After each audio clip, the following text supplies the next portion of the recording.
अस्सलामुअलैकुम, welcome two Sindhi bytes में हिकु दफ़ो ॿीहर तव्हांखे भली कार ऐं वेलकम चऊं था। अॼु हिन वीडियो में असां माइक्रोसॉफ्ट एक्सेल में सम फंक्शन खे पढ़ंदासीं ऐं सम फंक्शन जे बारे में डिस्कस कंदासीं त सम फंक्शन खे असां कीअं यूज़ कंदा आहियूं ऐं छाजे करे उहो इस्तेमालु थींदो आहे या यूज़ थींदो आहे। सो साॻे तरीक़े सां जीअं गुज़िरियल वीडियोज़ में अवां ॾिठो त माइक्रोसॉफ्ट एक्सेल असां कीअं ओपन कयोसीं, सेम तरीक़े सां माइक्रोसॉफ्ट एक्सेल ओपन करियो ऐं ब्लैंक वर्कबुक ओपन करियो। ओके, सो हिते कुझु प्री डिफाइंड टेक्स्ट आहे जेको मूं अव्हांखे सम्झाइण जे लाइ या अव्हांखे ॿुधाइण जे लाइ कुझु मूं ऑलरेडी टाइप मां करे चुको आहियां ऐं जेको आहे पंहिंजो ओके। सो हीअ असांजे माइक्रोसॉफ्ट एक्सेल जो यूज़र इंटरफेस आहे ऐं अॼु हिन में असां माइक्रोसॉफ्ट एक्सेल में सम फंक्शन खे पढ़ंदासीं। जेका लास्ट वीडियो असांजी हुई उन में असां जेके ऑपरेटर्स हुआ, ऑपरेटर्स जे थ्रू असां कैलकुलेशन करणु सिखी हुई।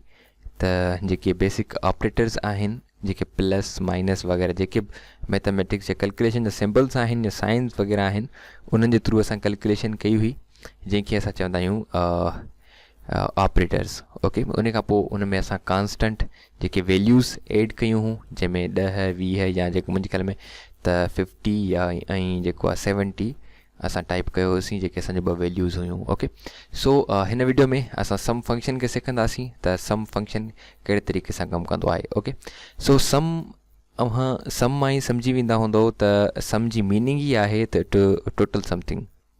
ओके, जीअं 2 या 2 खां वधीक असां वटि जॾहिं वैल्यूज़ हूंदियूं आहिनि या मुख़्तलिफ़ कॉलम्स में मौजूदु हूंदियूं आहिनि या मुख़्तलिफ़ रोज़ में मौजूदु हूंदियूं आहिनि, त उनखे मैन्युअली जीअं असां लास्ट जेका असांजी वीडियो हुई उन में असां कैलकुलेट कयोसीं त ईअं कैलकुलेट करणु तमामु असांजे लाइ मुश्किल थी वेंदो आहे।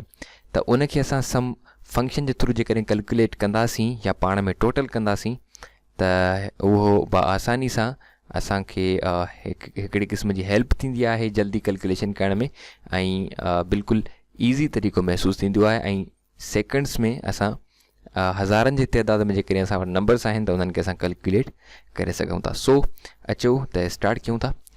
लेट सपोज़ मां पंहिंजो सेल चूज़ कयां थो हिन वीडियो में A1। ओके, हिन फंक्शन खे इस्तेमालु करण लाइ मां सेल A1 खे चूज़ कयो आहे, जंहिंमें मां पंहिंजी वैल्यूज़ टाइप कंदुसि। Let suppose cell number A1 में असांजी वैल्यू आहे 20 ऐं सेल नंबर 2 में A2 जेको सेल आहे उन में असांजी वैल्यू आहे 30 ऐं सेल नंबर A3 जेको आहे उन में असां वैल्यू टाइप कयूं था 50। ओके, ही असांजूं 3 वैल्यूज़ आहिनि जेके मूं फ़िलहालु टाइप कयूं आहिनि अव्हांखे सम्झाइण जे लाइ त सम फंक्शन असां कीअं इस्तेमालु कंदा आहियूं। ओके, सो मूं अव्हांखे शायदि पहिरीं ॿुधायो हुजे त जॾहिं बि असां माइक्रोसॉफ्ट एक्सेल में को फंक्शन या को फार्मूला स्टार्ट कंदा आहियूं या को फंक्शन स्टार्ट कंदा आहियूं या फार्मूला, त सभिनी खां पहिरीं असांखे बराबरि जी निशानी जेका आहे इक्वल साइन उहा असांखे लाज़मी ॾियणी पवंदी आहे। छो जो इक्वल साइन ॾियण खां पोइ माइक्रोसॉफ्ट एक्सेल ऑटोमेटिकली सम्झी वेंदो आहे त जेको यूज़र आहे, जेको वर्कर आहे, उहो को फार्मूला या को फंक्शन टाइप करण जी कोशिशि करे रहियो आहे। ओके, सो उन खां पोइ असां फंक्शन जो नेम लिखंदा आहियूं। लेट सपोज़ ईअं जो बराबरि जी निशानी ऐं इक्वल साइन खां पोइ असां पंहिंजो फंक्शन टाइप कंदासीं। ओके, फंक्शन टाइप करण जे लाइ अव्हां फार्मूला बार में अची फार्मूला जी टैब में अची ऐं हिते जेकॾहिं ऑटो सम जो अव्हांखे ऑप्शन नज़र अची रहियो आहे त ऑटो सम ते अची करे अव्हां उनखे सम करे सघो था या रिसेंटली यूज़ड जेके अव्हांजा फार्मूलाज़ वग़ैरह हूंदा अव्हां उन्हनि ते अची करे ऐं पंहिंजे सम फंक्शन खे चूज़ करे सघो था। ओके, ही सम फंक्शन असांखे मिलंदो फार्मूला जी टैब में ऐं फंक्शन्स लाइब्रेरी जेका आहे, फंक्शन्स लाइब्रेरी में ऑटो सम जो फंक्शन आहे। ओके, उते असांखे सम्झो असांखे फंक्शन आसानी सां मिली वेंदो। जेकॾहिं मैन्युअली अव्हां टाइप करणु चाहियो था, अव्हांखे यादि आहे त अव्हां कीअं कंदो, इक्वल साइन बराबरि जी निशानी, उन खां पोइ असां टाइप कंदासीं सम SUM। ओके, जीअं ई सम टाइप कयोसीं त ॾिसो असांखे हेठि हिकिड़ी लिस्ट नज़र अची रही आहे ऐं लिस्ट में असां वटि मुख़्तलिफ़ फंक्शन्स आहिनि सम जे हवाले सां। इनशाला जेके फंक्शन अव्हांखे नज़र अची रहिया आहिनि, जंहिंमें सम इफ आहे, सम इफ्स, सम प्रोडक्ट, सम SQ ऐं उन खां पोइ मुख़्तलिफ़ ॿिया ऑप्शन्स आहिनि मुख़्तलिफ़ ॿिया फंक्शन्स आहिनि। उन्हनि फंक्शन खे बि असां इनशाला क्लियर कंदासीं। ओके, सो फ़िलहालु असांजो टॉपिक आहे सिर्फ़ु सिंपल सम ऐं हिन सिंपल सम खे असां पढ़ंदासीं। ओके, जीअं ई अव्हां सम टाइप कंदो त सम टाइप करण खां पोइ ॾिसो अव्हांखे सम जो हिते फार्मूला जेको आहे या फंक्शन जेको आहे उहो माइक्रोसॉफ्ट एक्सेल शो कराए रहियो आहे त जेके अव्हां फार्मूला या फंक्शन स्टार्ट करण वारा आहियो उहो छा हिननि लिस्ट में मौजूदु आहे या हिननि मां त कोन आहे। ओके, सो जेकॾहिं हिन में मौजूदु आहे त अव्हां हिनखे डबल क्लिक कयो ऐं जीअं डबल क्लिक कंदो त ॾिसो सम जो फंक्शन अव्हांजो स्टार्ट थी वेंदो। ओके, जेकॾहिं नथा कयो त मैन्युअली टाइप कयो सम ऐं सम टाइप करे उन खां पोइ असां नंढी ॾींगी जंहिंखे चवंदा आहियूं स्मॉल पेरेंथेसिस जंहिंखे असां चवंदा आहियूं इंग्लिश में ऐं सिंधीअ में चवंदा आहियूं नंढी ॾींगी। ओके, नंढी ॾींगी टाइप कयो या स्मॉल पेरेंथेसिस ॻाल्हि सेम आहे।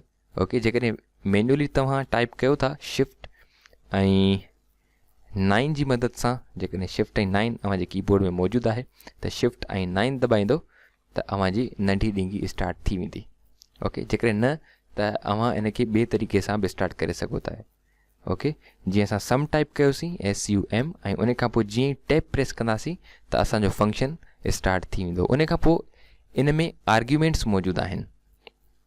ओके, जीअं हिते ॾिसो अव्हांखे मूं सम्झाइण जे लाइ जेका हिते प्री डिफाइंड जेको टेक्स्ट आहे मूं टाइप करे चुको आहियां या मूं टाइप करे छॾियो आहे त उन में ॾिसो जीअं सम फंक्शन हीअ जेको सम आहे असांजो फंक्शन आहे। सम फंक्शन खां पोइ असांजी ॾींगी या ओपन पेरेंथेसिस इन खे चवंदा आहियूं ऐं उन खां पोइ उन में असां पंहिंजा जेके आहिनि अंदरि आर्ग्यूमेंट्स टाइप कंदा आहियूं। ओके, जेकॾहिं असांजो आर्ग्यूमेंट आहे A1 ऐं A10 ऐं C1 C10 हीअ जेके कॉलम ॾिनल आहिनि ऐं इन्हनि खे बि असां पढ़ंदासीं। ओके, सो फ़िलहालु असां सम फंक्शन खे स्टार्ट कयूं था। सम इज़ इक्वल सम ऐं उन खां पोइ असां पंहिंजी सेल जी एड्रेस जेका आहे असां उहा ॾींदासीं। नंबर 1 में असांजी सेल जी एड्रेस छा आहे? पहिरियों जेको आर्ग्यूमेंट आहे असांजो सेल नंबर A1 ऐं उन खां पोइ कामा A2 वरी कामा A3 वरी कामा A4। ओके, ऐं उन खां पोइ असां पंहिंजी जेका नंढी ॾींगी आहे या पेरेंथेसिस जंहिंखे असां चवंदा आहियूं उनखे असां क्लोज़ कंदासीं हिते। ओके, शिफ्ट ऐं 0 जी मदद सां ऐं शिफ्ट 0 खे दॿाए करे जीअं दॿाईंदासीं त असांजी जेका फंक्शन आहे उहो असांजो हिते क्लोज़ थी वेंदो। ओके, उन खां पोइ जीअं इंटर प्रेस कंदासीं त अव्हां ॾिसो त असांजो जेको टोटल खणी आयो आहे टोटल 100 थींदो। जेकॾहिं मैन्युअली कैलकुलेट करणु चाहियूं त 20 ऐं 30 थी विया 50 50 ऐं 50 ऐं 50 इज़ इक्वल्स 100। ओके ओके, सो ही असां कैलकुलेशन कई सम फंक्शन खे इस्तेमालु करे ऐं सेल एड्रेस जे थ्रू ऐं उन खां पोइ सेल रेफरेंस जे थ्रू या सेल रेंज जे थ्रू असां कीअं जेको आहे सो कैलकुलेशन कंदासीं ऐं सम फंक्शन खे इस्तेमालु करे। ओके, सो ॾिसो ही असांजी रेंज हिते मौजूदु आहे। सम फंक्शन स्टार्ट कयोसीं ऐं सम फंक्शन स्टार्ट करण खां पोइ असां पंहिंजी ॾींगी ओपन कई ऐं उन खां पोइ उन में अंदरि असां जॾहिं आर्ग्यूमेंट लिखंदा आहियूं त उते असां पंहिंजी सेल जी रेंज ॾींदा आहियूं। त सेल नंबर A1 खां वठी ऐं सेल नंबर A10 ताईं जेके बि सेल्स आहिनि उन्हनि में जेके बि वैल्यूज़ आहिनि उन्हनि जो असांखे टोटल खपे। ओके, सो अचो त इनखे बि चेक करे वठूं था। सेम तरीक़े सां हिते मां टाइप कयां थो इज़ इक्वल्स सम ऐं सम टाइप करे उन खां पोइ मां हिते हाणे सेल जी रेंज ॾींदुसि। ॾिसो असांजी वैल्यू मौजूदु आहे सेल नंबर A1 खां वठी A3 ताईं। ओके, उन खां पोइ मां टाइप कंदुसि हिते पंहिंजा आर्ग्यूमेंट्स सेल नंबर A1 ऐं उन खां पोइ डबल डॉट या कॉलन इहे अव्हां शिफ्ट ऐं एल जी साइड में अव्हांजे कीबोर्ड में हिकिड़ो बटन हूंदो उन खे अव्हां जेकॾहिं दॿाईंदो लेफ्ट साइड ते सॉरी राइट साइड ते त अव्हांजो कॉलन हिते टाइप थी वेंदो ऐं उन खां पोइ इन जो मतिलबु इहो आहे त A1 खां वठी okay from the cell number A1 to cell number A ऐं 3 ताईं। ॾिसो जीअं ई असां सेल A1 कॉलन ऐं A3 पंहिंजो आर्ग्यूमेंट फर्स्ट आर्ग्यूमेंट टाइप कयो त ॾिसो A1 खां वठी A3 ताईं जेके बि असांजा सेल जेका असांजी रेंज ॾिनी असां पंहिंजी हिनखे रेंज ॿुधाई माइक्रोसॉफ्ट एक्सेल खे उन रेंज में जेके बि सेल्स मौजूदु हुआ उहे हिन सिलेक्ट करे वरिता ऐं उन खां पोइ जीअं ई इंटर प्रेस कंदासीं या ॾिघी बंदि करे ऐं इंटर प्रेस कंदासीं त असांजो फंक्शन बिल्कुलु प्रॉपर नमूने सां वर्क कंदो ऐं वर्क करे बि रहियो आहे।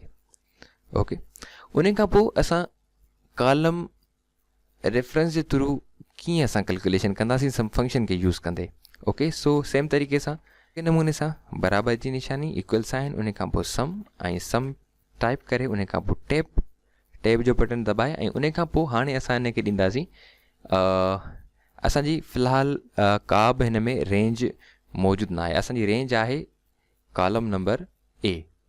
जेका बि कॉलम नंबर ए में सेल्स मौजूदु आहिनि from the starting to the ending point.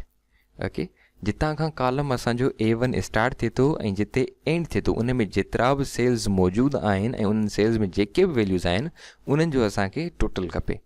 Okay, सो असां कीअं टाइप कंदासीं, असां हिते कॉलम जो नेम लिखंदासीं, जेको असांजे कॉलम जो नालो आहे कॉलम नंबर ए। ओके, उन खां पोइ सेम तरीक़े सां असां को बि सेल जी या का बि सेल जी एड्रेस वग़ैरह न लिखंदासीं। उन खां पोइ सेम तरीक़े सां कॉलन ऐं कॉलन खां पोइ वरी ए। ओके, मतिलबु ए खां वठी ए ताईं, हिन जो मतिलबु इहो थियो त टोटल खपे असांखे कॉलम नंबर ए खां वठी ए ताईं, मीन्स के जितां खां ए स्टार्ट थिए थो ऐं जिते असांजो कॉलम ए एंड थिए थो उन में जेके बि वैल्यूज़ आहिनि उन्हनि जो असांखे टोटल खपे। ओके, इहो टाइप करे ऐं उन खां पोइ पंहिंजो हीअ असांजो सिंपल वन हिकिड़ो आर्ग्यूमेंट आहे ऐं उन में आर्ग्यूमेंट खे टाइप करे पंहिंजी रेंज ॿुधाए ऐं पंहिंजी ॾींगी क्लोज़ कंदासीं त ऐं इंटर प्रेस कंदासीं। ॾिसो त हिते बि सेम तरीक़े सां असांखे कॉलम रेफरेंस जे थ्रू जेका कॉलम रेंज जे थ्रू असांखे कैलकुलेशन शो कराए बिल्कुलु सेम ऐं एक्यूरेट आहे। ओके, अचो त चेक कयूं था।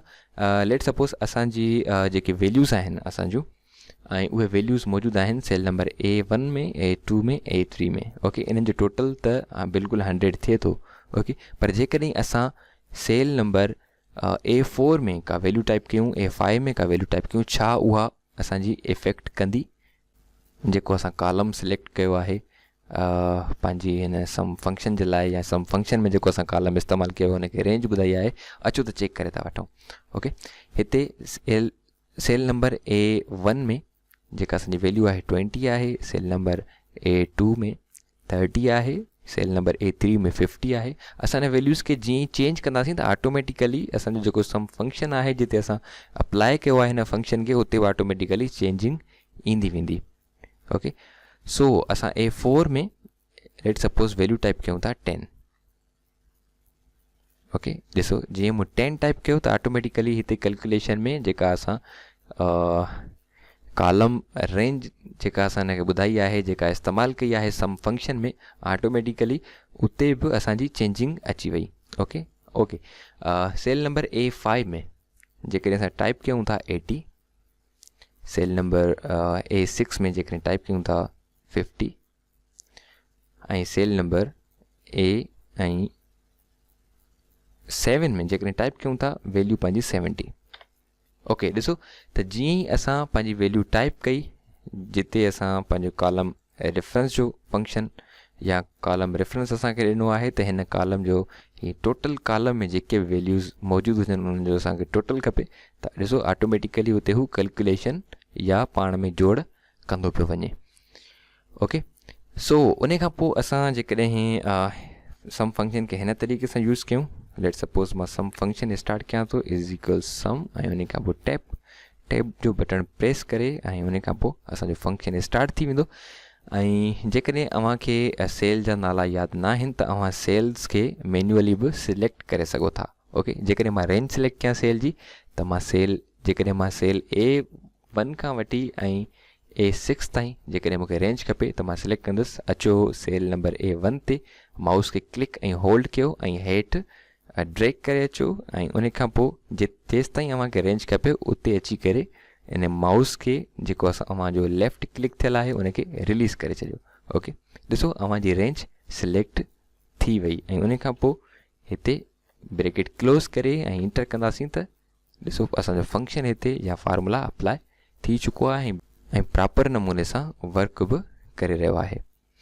ओके, ही त असां वर्क कयो सिर्फ़ु ऐं सिर्फ़ु हिकिड़े आर्ग्यूमेंट ते ऐं जेकॾहिं असां हिन में हिकिड़ो ॿियो आर्ग्यूमेंट ॾियूं त उहो असां कीअं हिन में पास कंदासीं पंहिंजे सेकेंड आर्ग्यूमेंट खे।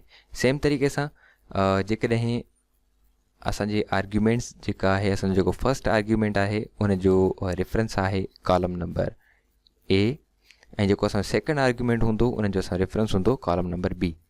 ओके, सो कुझु वैल्यू टाइप कयूं था पंहिंजे कॉलम नंबर बी में।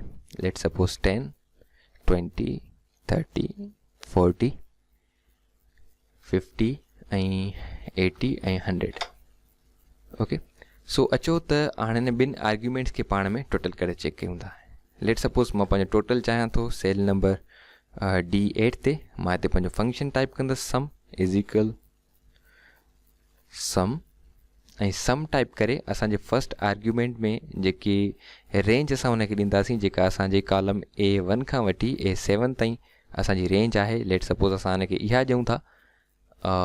ओके, मां हिनखे मैन्युअली सिलेक्ट कयां थो पंहिंजे कॉलम नंबर A1 ते अची लेफ्ट माउस क्लिक खे होल्ड करे ऐं जेसि ताईं मूंखे रेंज खपे उते अची करे मां हिनखे रिलीज़ कयां थो ऐं उन खां पोइ कामा छा कंदी असांजे आर्ग्यूमेंट्स खे सेपरेट कंदी। ओके, जंहिंजी मदद सां असां मल्टीपल आर्ग्यूमेंट्स टाइप करे सघूं था। ओके, हीअ असांजो फर्स्ट आर्ग्यूमेंट थी वियो A1 खां वठी A7 ताईं ऐं असांजो सेकंड आर्ग्यूमेंट कामा खां पोइ। कामा लाज़मी अव्हांखे ॾियणी पवंदी, न त हीअ अव्हांजो फार्मूला वर्क न कंदो। कामा ॾेई करे ॾिसो त जीअं असां कामा ॾिनी त हिते नंबर 1 खां पोइ असांजो जेको बोल्ड थी वियो, जेको हाईलाइट थी वियो, असांजो नंबर 2 जेको आहे हिते कैप्शन में असांखे शो करायो त हींअर अव्हां जेको अव्हांजो सेकंड आर्ग्यूमेंट आहे अव्हां उन खे टाइप कयो। ओके, सो मुंहिंजे सेकंड आर्ग्यूमेंट जी रेंज आहे सेल नंबर B1 खां वठी सेल नंबर B7 ताईं। ओके, जीअं मां हिते ब्रैकेट क्लोज करे ऐं इंटर प्रेस कंदुसि त ॾिसो असांजी हिन ॿिन्ही टोटल जी जेका वैल्यू आहे, जेको हिन असांजे ॿिन्ही वैल्यूज़ जो जेके ॿिन्ही आर्ग्यूमेंट्स जो जेको हिन ॿिन्ही रेंजिस जो जेको टोटल थींदो उहो थींदो 550 550। Okay, so by the way अॼु जी असांजी हीअ वीडियो पंहिंजी पुॼाणी ते पहुती। इंशाल्लाह मिलंदासीं नेक्स्ट वीडियो में। असांजे चैनल खे लाइक कयो, सब्सक्राइब कयो, असांजो फेसबुक पेज विज़िट कयो, पंहिंजनि दोस्तनि सां शेयर कयो। मिलंदासीं नेक्स्ट वीडियो में, तेसिताईं इजाज़त ॾींदा। अल्लाह निगहबान।